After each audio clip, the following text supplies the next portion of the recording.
सरांचा जगाकडे बघण्याचा दृष्टिकोन साधा, सरळ, निखळ, पण तो सोपा नव्हे. मी स्वतः एक व्यंगचित्रकार असल्यामुळे, चित्रकार असल्यामुळे त्या सोप्या ओळी काय असतात आणि त्याला किती वेळ लागतो आणि त्या किती कठीण असतात याची पूर्ण जाणीव मला आहे. आज वासुदेवराव इकडे बसलेले आहेत, तेही चित्रकार आहेत. त्यांचं एक अप्रतिम चित्र त्यांचं. त्या चित्रामध्ये ते मला असं वाटतं टाटाने घेतलं तुमचं चित्र. मी जेव्हा तुमच्याकडे मागायला आलो तेव्हा तुम्ही सांगितलं मला टाटाने घेतलं, असं तुम्ही मला सांगितलं.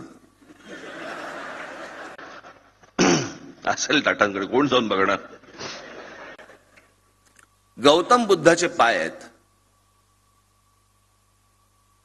त्याच्यासमोर एक हत्तीचा पिल्लू आहे,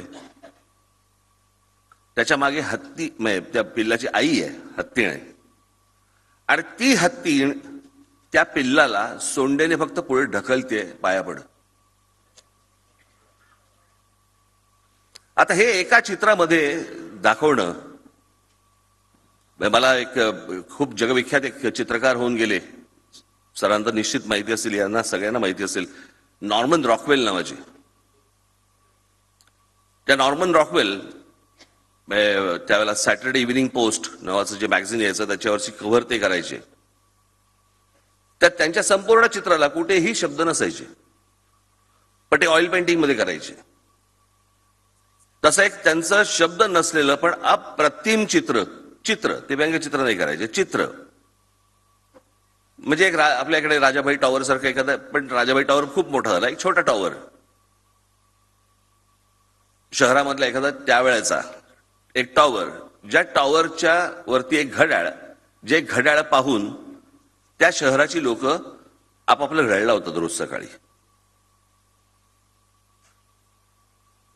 त्या घड्याळाची दुरुस्ती करणारा एक माणूस तिथे आहे, जो स्वतःचा घड्याळ बघतो आणि ते घड्याळ लावतोय. म्हणजे अख्खं शहर त्या दुरुस्ती करणाऱ्याच्या घड्याळाच्या प्रमाणे चाललंय, त्या घड्याळाप्रमाणे नाही. आता यातला एकच बारकावा चित्रकार, व्यंगचित्रकार काय बघतो की ते घड्याळ कोणतरी ठीक करत असेल, कोणतरी नीट करत असेल, हे पहिल्यांदा तो विचारता आला पाहिजे. अनेक लोक म्हणतात की तुम्हाला ही कल्पना सुचली कशी, खरंच कळत नाही, कशी आली, काय आली, कुठून आली, कळत नाही. पण सरांच्या चित्रामधली सगळ्यात महत्वाची गोष्ट म्हणजे कल्पना आणि उत्तम रेखाटन हे जेव्हा येतं त्यावेळेला त्याचं उत्तम चित्र किंवा उत्तम व्यंगचित्र होतं.